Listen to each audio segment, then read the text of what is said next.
As the friends were running away through the woods, Marsh Marshall was showing up at the pit in a rage. With him, the centipedes dragged the princess, both her hands tied, guarded by two huge, dark gray, hungry wolves. "I'm sorry, my friend, to spoil your day," said the monster with a false note of kindness. But very soon he slipped into a nastier tone. "But what one thing in the whole world did I tell you? No eyes wandering. So he was able to see you, eh? The first time. And now, for the last time." His clangorous and disgusting laugh boomed through the area, echoing with the centipedes' laughs and the howling sounds of wolves. Suddenly, the beast swirled up and down and became even larger and nastier looking. "He has to pay dearly for his art."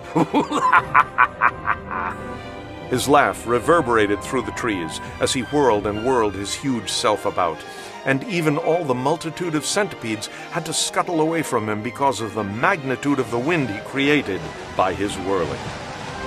The young princess had, by this time, noticed her young artist friend sitting at the bottom of the pit, and began weeping tenderly. "Please, please, sir, forgive him," she wailed, while the multitude of centipedes held her desperately in place, guarded by two huge wolves. The monster, enjoying his own awful laugh, was not even looking at her anymore.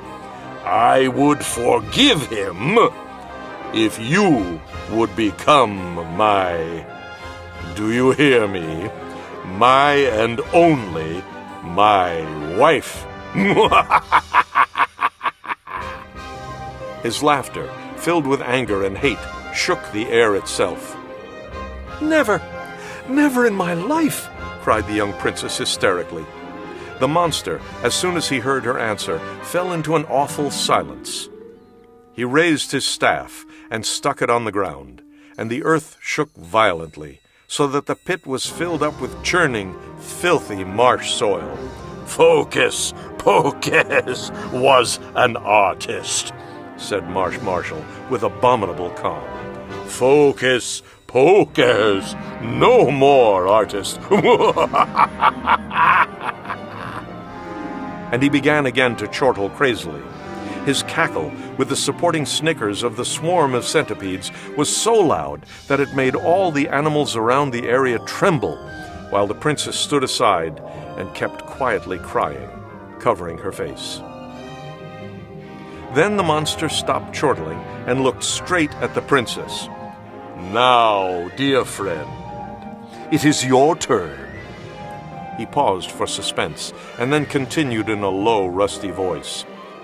"According to my law in my principality, you will be punished for contacting the human, since, as I told you, there should have been no contact whatsoever at all. At all." At that moment, the princess turned around and started to run away, with her face full of tears. So Marsh Marshall stuck his staff on the ground, and the roots of the trees came out from underground, shaping themselves like a trellis, and surrounded her in the form of a cage. The huge wolves hovered just outside, baring their teeth at her, but not touching her without the great beast's order. His nasty, low voice continued from behind the princess. "From this moment on, you will not come out of the lily during the daytime, and no one will know about your presence at all until I revise my order." Almost screaming, the monster added, "Did you hear that?" The young princess was still sobbing and sobbing, deeply disturbed, and did not respond to him at all. "Centipedes! Wolves!" bellowed the monster. "Take her back to the pond, and remember once and for all."